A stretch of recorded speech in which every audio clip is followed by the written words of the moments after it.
Dérapage de Richard Mille sur Aya Nakamura, énorme polémique, Hanouna et sa bande sortent l'artillerie lourde. Franchement les amis, là on n'est pas sur une petite phrase maladroite qui passe entre deux pubs.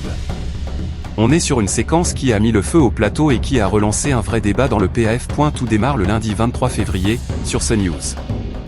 Richard Mille est invité dans l'heure des pros, au lendemain de la cérémonie de clôture des JO d'hiver 2026.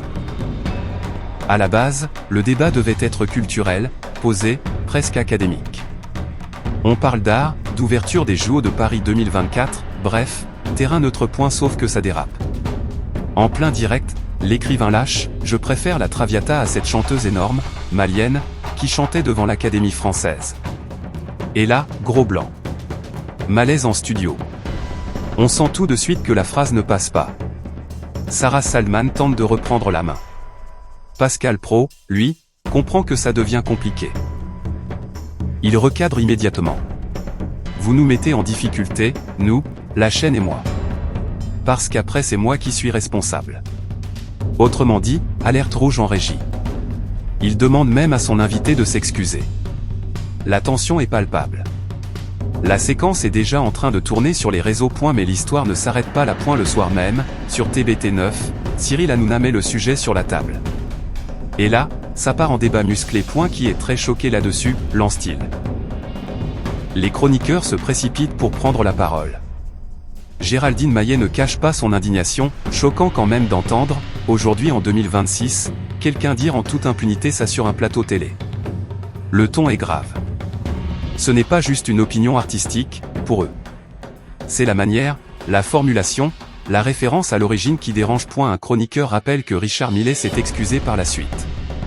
Mais autour de la table, certains ne veulent pas en rester là. Après, si c'est un récidiviste, on peut l'écarter aussi, lâche une intervenante. Traduction. L'excuse ne suffit pas si le passif commence à s'accumuler. Et puis il y a l'intervention de Raymond Abou, particulièrement remontée. À chaque fois qu'on va modérer, il peut le faire tous les jours, ce qui le choque le plus.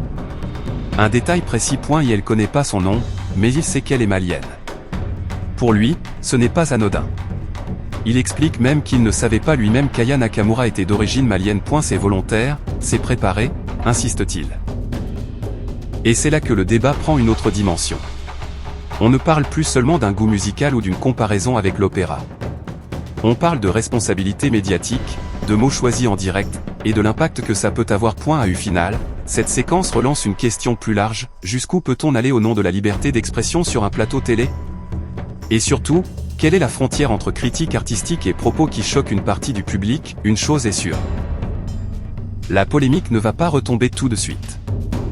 Dans le paysage audiovisuel français, ce genre de sortie laisse des traces. Et connaissant la machine médiatique, le débat risque encore de faire du bruit. Alors, vous auriez réagi comment à sa place? Dites-le nous en commentaire et n'oubliez pas de liker et de vous abonner pour ne rien rater du buzz.